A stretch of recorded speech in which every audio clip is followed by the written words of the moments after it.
Well, it's good to see you all here this morning. For those of you who don't know me, my name is Fran Bell, and I'm the Church Development Officer working in the Church Buildings team. So today we're thinking about how, as a festival church, we can be more open and welcome, and what that might look like. First, some statements to consider.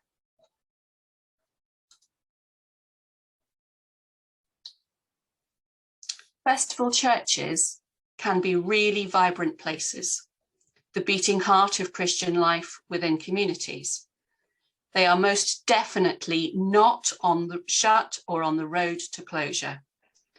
They can be used for more than 6 services a year and can still be used for occasional offices.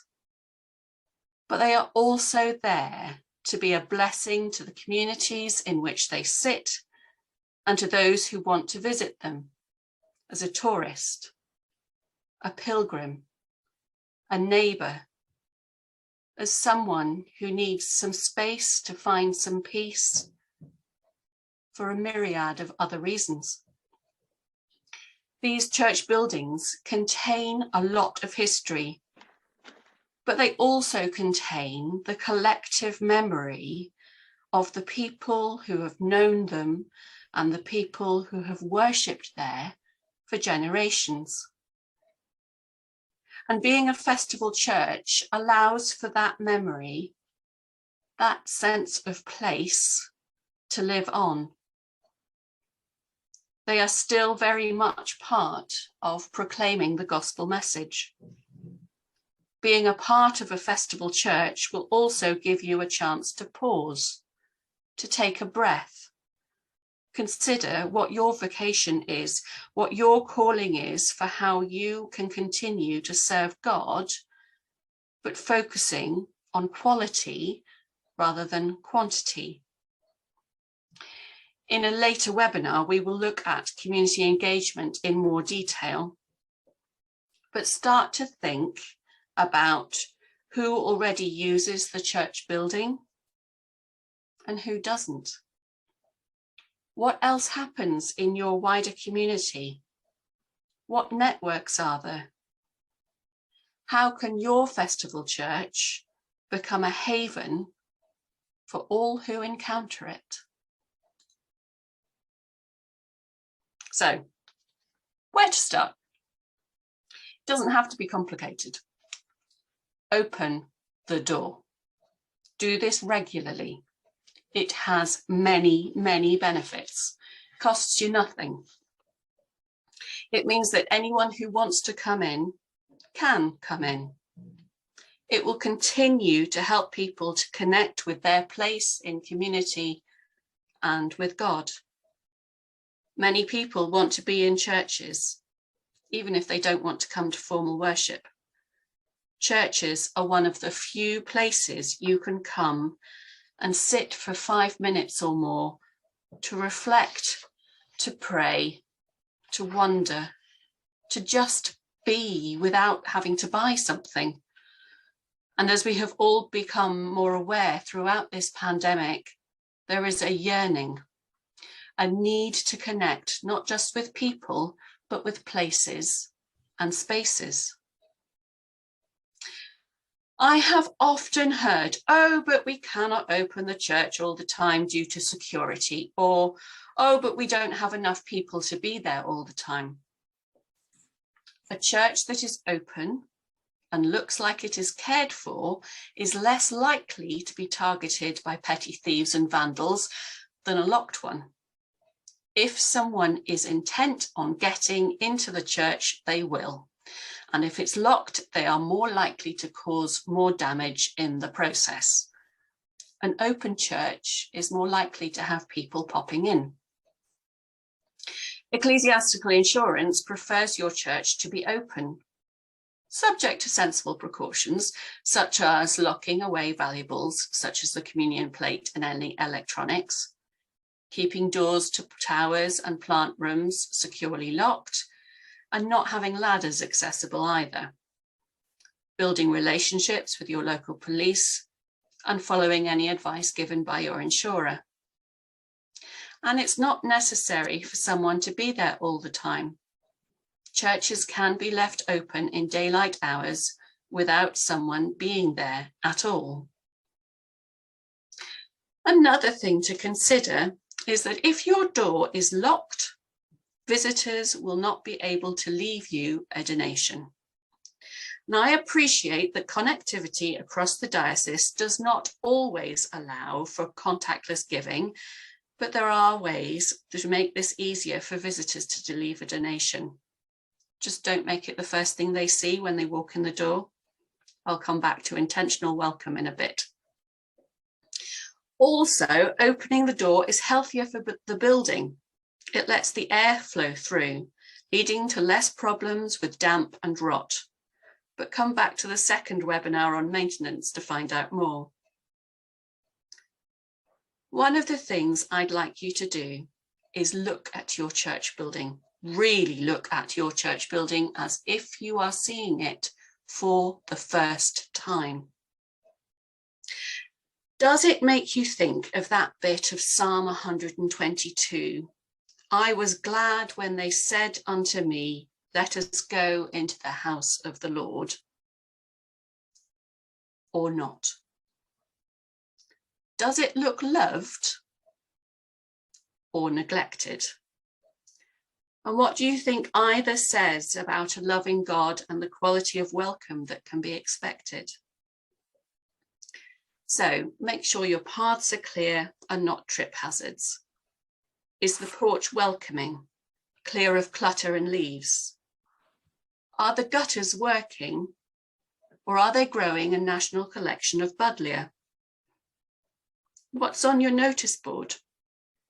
Is it readable and relevant, or are you still advertising something that happened pre-pandemic? Think about how you are communicating. Whether a visitor is coming to look at the heritage, come for a wedding, or is planning a holiday in the area, these days they are likely to have checked you out online first. So are you visible? And how easy or otherwise have you made it for them to find your church building in real life? How many times in Lincolnshire have you seen a church spire or tower in the distance, and then when you're in the village, you cannot find it? Clear directions on your website, along with a grid reference, especially if you're in a remote location, and your what 3 words are, so wherever you are really useful things to have. Whilst there will be less worship happening in your church, that doesn't mean nothing will be happening. Make sure that you advertise when your church is open, when the services will be, and any other events that are happening. Can you cross-promote on village websites or social media? Is everything up to date, including your A Church Near You page? So your visitor has followed the directions and is now outside your church, they think. Imagine you have travelled across the country for a wedding or a funeral and have got lost and time is tight. You need to know you have found the right church. So it helps if your notice board says name of place as well as dedication. We have 80 churches dedicated to All Saints in this diocese. Can you have a welcome to this church, come on in notice or similar? For those of you who are blessed with very large churchyards, you may need a notice explaining where the door is. And if the church door has quirks, and we all know church doors like that, consider a sign that explains how to get in, such as, the door is open, but we know it's a bit quirky. Turn the handle to the right further than you think and wait for the clunk, or whatever the quirk of your particular church door is. So they've made it inside. What's the first thing that they'll see? A peaceful, beautiful church that is clean and obviously loved, hopefully. Again, intentional welcome is important. You are welcome in this place. Please feel free to potter, ponder, and pray. Have some information about the church and the wider area within eyesight of the door as people come in. Do not have the request for donations as one of the first things people see when they come in, but one of the last. And be careful about how you phrase the request. So, we hope you have enjoyed this visit. If you would like to leave a donation, we would be grateful. This money helps to keep the church in good order so we can welcome more visitors. We hope you come again is better than it costs X amount of pounds to keep the roof on, or one of those fundraising thermometers that just look awful when they just stay at the same level for what seems like ages. As I said earlier, there are many ways for people to give a donation now. Contactless giving is relatively cheap to install and can be set up with set amounts. People think less about pressing a button to give a £5 than actually letting an actual £5 note out of their pocket. Are you missing out on potential income? We'll come back to tourism later. Festival churches are very much a part of the community in which they sit. They keep a Christian presence at the heart of that community. They are there for the celebrations and the commemorations. They are still a place of gathering, a place to hold the timeline of local memory. As you think about your community now, how can the church and the church building help that community to flourish? By working with others and clearly communicating that the church is still there for everyone, you can help your community to thrive. A key to this is having the church building open, as we've said, clean and tidy, and to let people know that they can just pop in. As you remain open and able to share the church building, you may find that more will join you in the upkeep and the day-to-day running as you develop these connections. Think about how you can combine community events with worship. So some examples that you may already do: hymns and hymns, carols and mince pies, harvest service and supper, Easter open garden trails, including the churchyard with prayers. There will be several others, and I would be delighted to hear of any examples of what you do. And it may be that the church building can be used for multiple things. This will be explored in the webinar about other uses, but start to think about what space you have and how this could be used more intentionally as community space. What already happens in the village? What do you wish that you could do here, but never have? Where are the gaps? Is your village hall overbooked? Do you even have a village hall? Remember that festival churches are still able to be that safe, welcoming place of hope, solace, and encouragement to various people who still need to be within the numinous space to find connection with themselves and with God.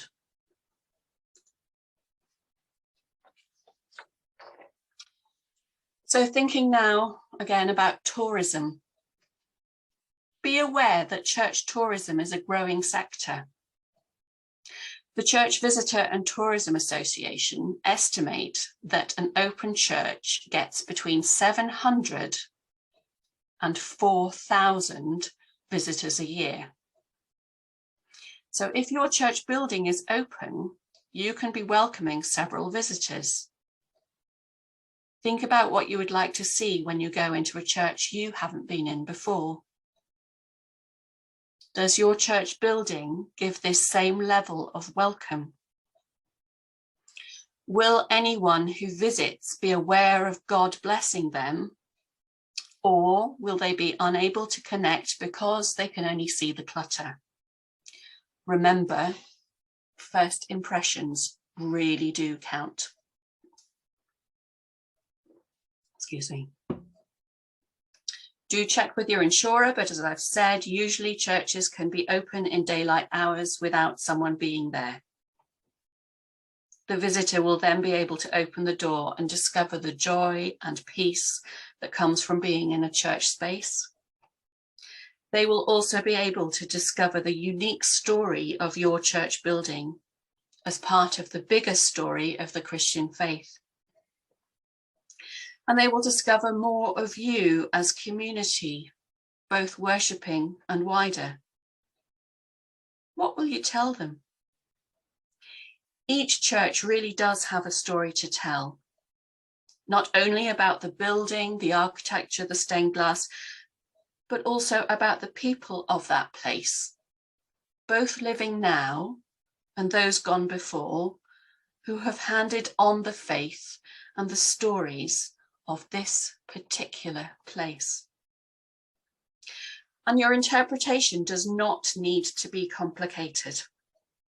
You can fit 10 things to look at and a plan of the church onto an A4 bit of paper folded in 3. You can develop children's materials, a churchyard trail, an I Spy treasure hunt, information about what is growing in the churchyard, several other things. Think about what else is near you or around you. Are you near long-distance footpaths or cycle paths? Can you provide a particular welcome to walkers and cyclists? Blister packs, puncture kits, information about other paths, the ability to make the cup of tea that we all crave. What other places of interest are nearby? This doesn't have to be built heritage. It can be a particular landscape, wildlife areas, a good place for lunch or afternoon tea.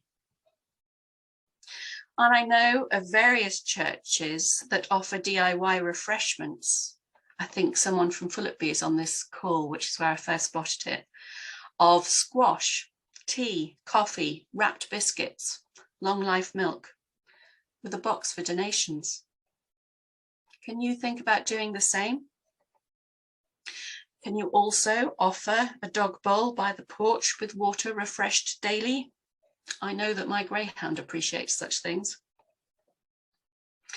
We are working with the County Council and other partners to look at the possibility of using churches for camping accommodation in the warmer months.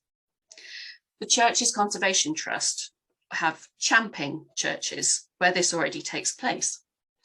So think, if you are interested, please do get in touch. You would need to be able to set up the camp beds and welcome guests. And have you got somewhere close by that could offer breakfast or supply a breakfast hamper? So remember, the church building is for everyone, not just the church community. I have come across some parishes, not naming anywhere, that have had to work really hard at the concept of being able to share. This church building should be a tranquil space that all can enjoy. The space is also cool, which in summer months can be a great asset. Can you reach out to your community and visitors to share a cool space? Don't forget to think about the churchyard space too. a well-placed bench, an opportunity for reflection, explanation of how you are caring for a little piece of God's creation? Can you involve others in caring for and enjoying this space? Are there other communities that could join in, such as schools, residential centres, local conservation groups, groups working to help mental health, resilience and emotional well-being? The Caring for God's Acre project, with the links on the slide, has many useful resources, including how to involve people. So think, can your churchyard space become a place of community linking the past, present and future in God? A place in which to be aware of God's love? A place of rest and healing surrounding in love and pastoral care? A showcase of God's wonderful creation.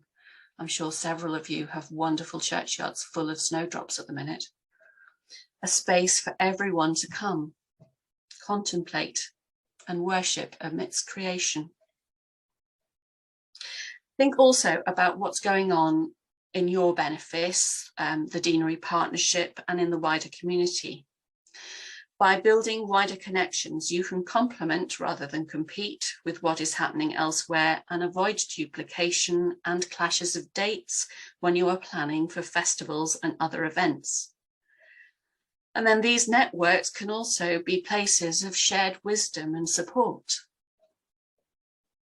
So some other things to think about.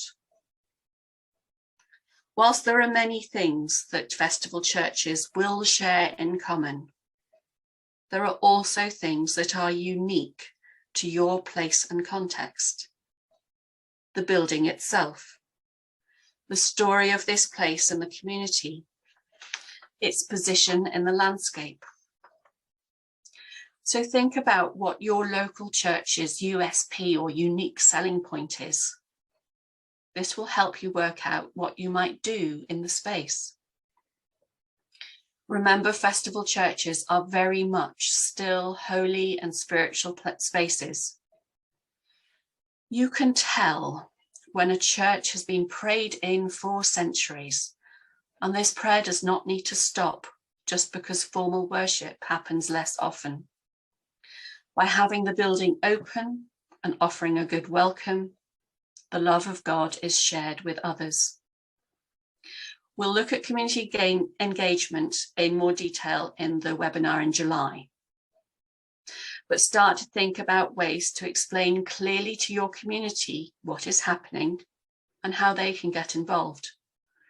You will often find that those in the wider community will have a greater connection to the church building than you think, even if they're not there for Sunday services. So this is your time to pause, to pray, and then list all the possibilities of what you can do as a festival church. Look outwards and upwards rather than inwards. Being a festival church is an opportunity rather than a backward step. How are you going to continue to build the kingdom in this place?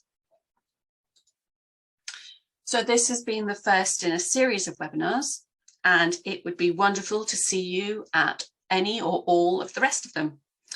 Booking information is still available on the diocesan website. And so we will get to a time of questions now, but if you have any further information, want any further information, or want to have a conversation about any ideas or queries, you have to please get in touch. All our contact details are there on the screen. As a church buildings team, we hold surgery sessions where you can book in for an appointment to talk about anything church building related. Just get in touch. We're here to help and happy to do so. So I will now stop screen sharing and over to anybody who has a question or can share good practice that they're already doing.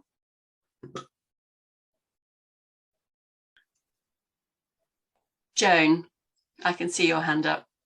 Thank you. Yes, I haven't actually got a question because we're not looking to be a festival church, but I'm very concerned about these churches which may not be able to have regular services.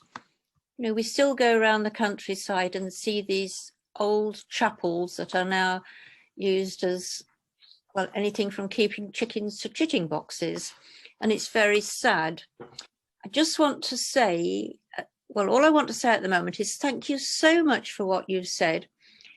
It's a very skillfully crafted address, and I've taken a lot from it, and I've taken a lot of notes. Is it possible to have a copy of your slides, as it were? Absolutely. So the whole presentation is going up on the website. Right. Thank you very much. And thank you for the way you've talked to us. I feel it's rather, we don't have a church in the centre of the parish now. It was at one time, but there's very few houses. But we're trying to keep it open and keep services going, but not many people live around. So we're working very hard, and lots of things you've told me today, we can perhaps use to continue worship by bringing in lots of new ideas. So thank you very much indeed. You're welcome, Joan. Anybody else? Put cameras on or wave at me.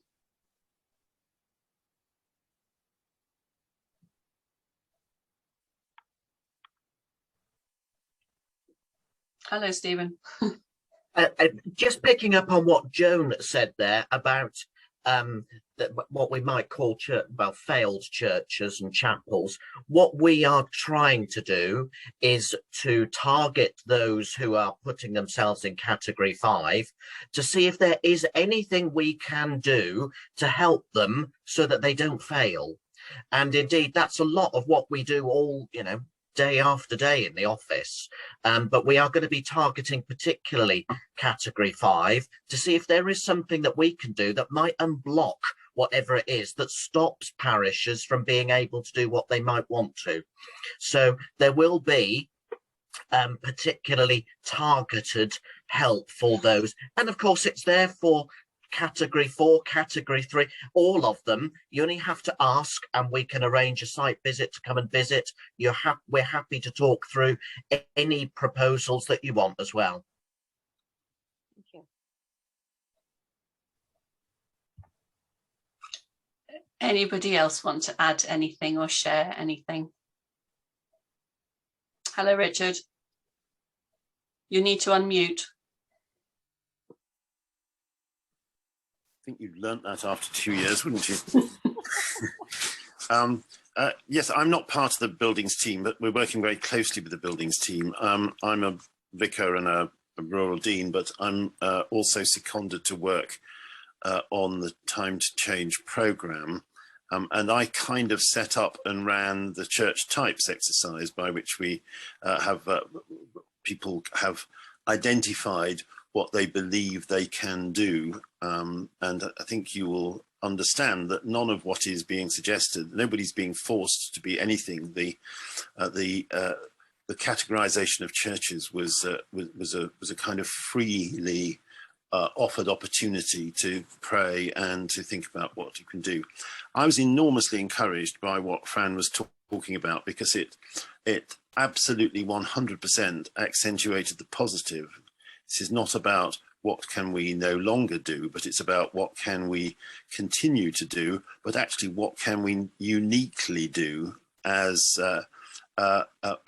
these churches. I've been to look at churches in other places, in other dioceses. It's what I do on holiday. And in Cornwall, there are quite a few churches which are festival churches. And some of the things that that Fran has been talking about have given me some of my best going into churches experiences that I've had. It's wonderful to walk into a big church where there is a choir and there's all sorts of things going on, even when it's when it's not happening as worship, and you think you're walking into a building that is working in a particular way. But I would say I have had some of my best experiences walking into churches which are just obviously loved and prayed in. And it was very good to hear Fran talking about that. The character of the building is not just that it's old stone, but it's old prayed in stone. And I think it can be a very, very exciting future. I just wanted to say that the categories that you have chosen,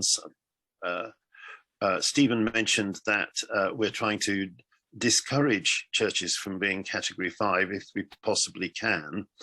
We don't want to see any church close completely if we can avoid it.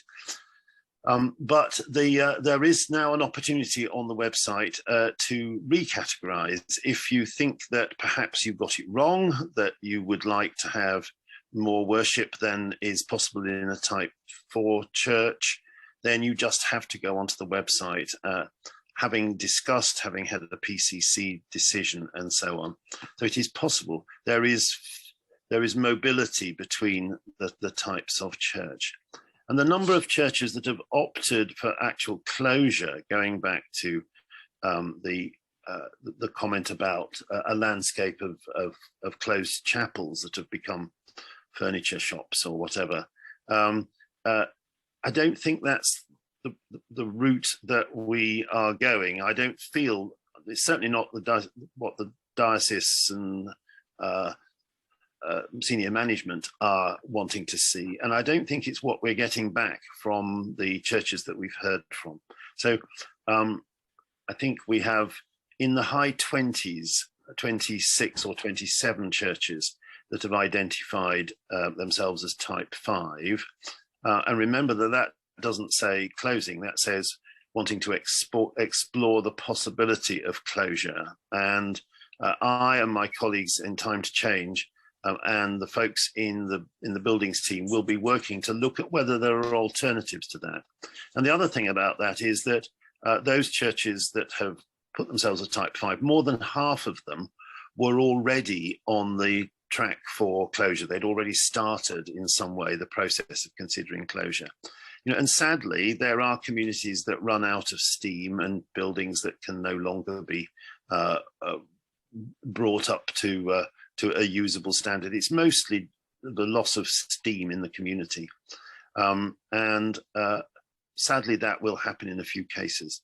But I'm really excited by the Festival Church group, which is a huge number of churches across the diocese. And we could have this kind of showcase of the ways in which communities not only care for their building, but care for each other through the agency of the building. So but I think we're all on the same page here.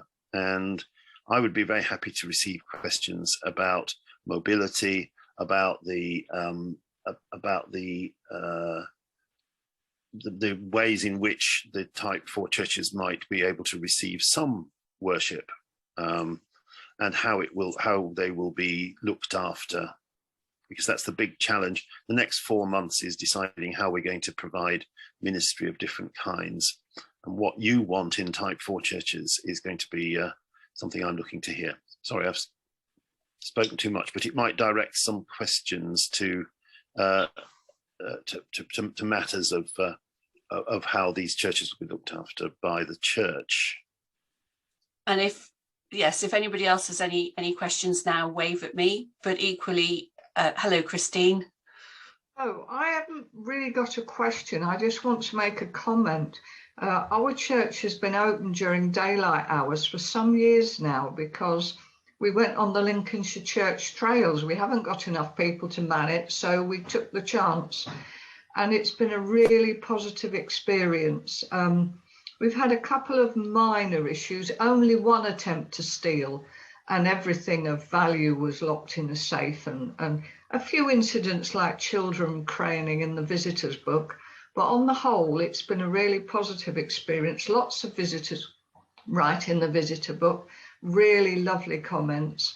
Donations get left in the box, not always, but it's really been a positive experience. And our insurers, repeating what you said, our insurers are very happy that we keep the church open. So for anybody who hasn't dared give it a go, I would say it's worth a try.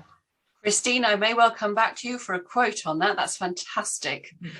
Thank you. Because it's what I would also like to see is all of you who are type 4 festival churches being able to network with each other and share what you found has worked well, because you're not doing this alone. Please know that there is lots of support out there and we're here to help. Anybody else have a question or something they would like to share?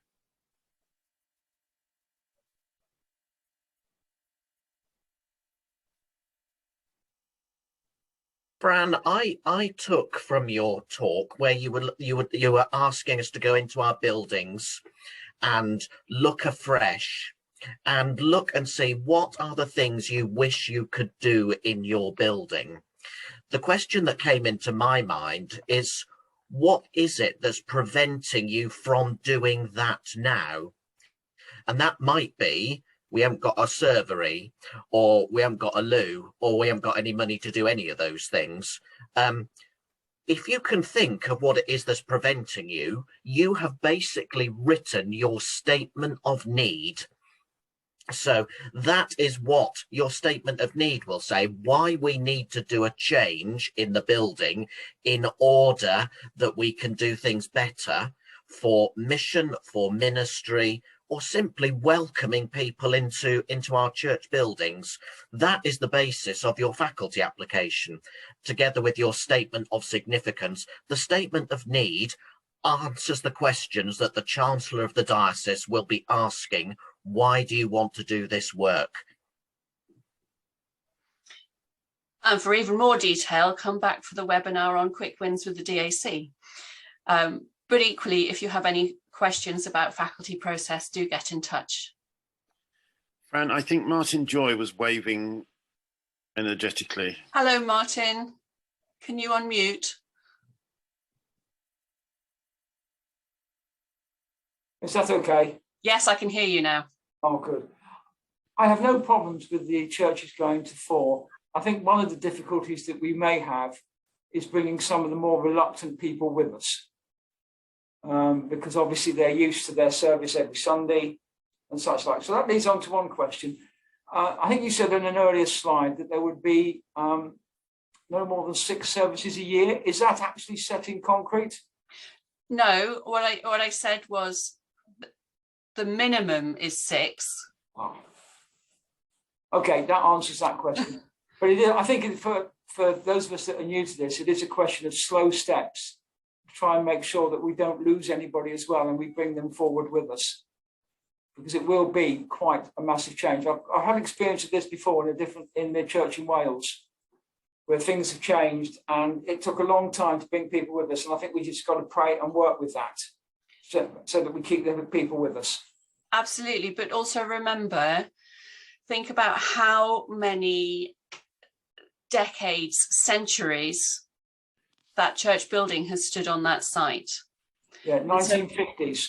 Oh, okay. I would choose that one example, but things don't, change does not happen overnight. Richard may be able to say more than I can about frequency of worship, but there are, there are ways. Yeah. I'll just say a little bit about that. I think we need to remember that these categories are descriptions of where you are and where you think you are heading for over the next 3 or 4 years. They're not kind of options of a box in which to place yourself.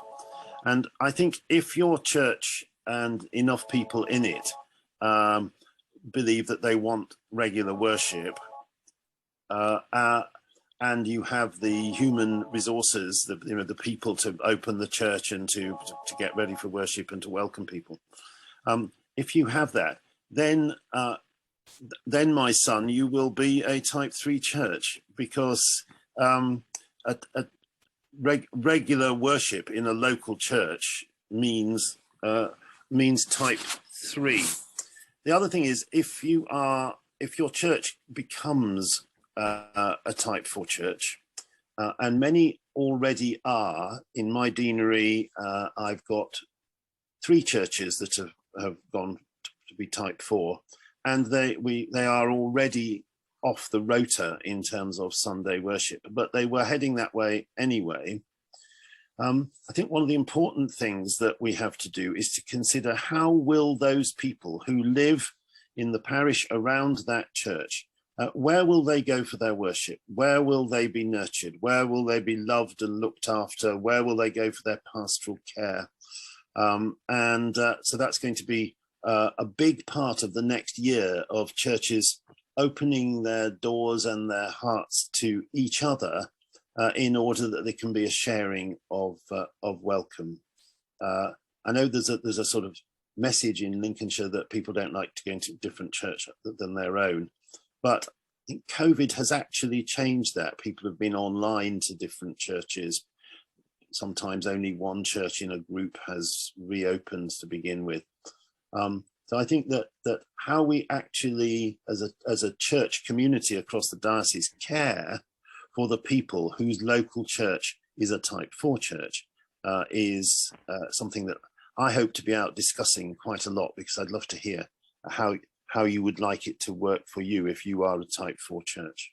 Anybody else got anything they want to offer or ask? No, I can't see anybody. In which case, it's been a joy to be with you this morning. And we are serious when we say we're here to help. Please do get in touch. And we look forward to seeing you and talking with you more through the webinars and through the surgeries and through just general conversation. If there's any questions or queries, or you just want somebody to bounce ideas off about, oh, we might be able to do this with our festival church, but has anybody else done that? Just ask. We'll probably know somebody who has somewhere. Okay. In which case, go well, and we look forward to hearing from you soon.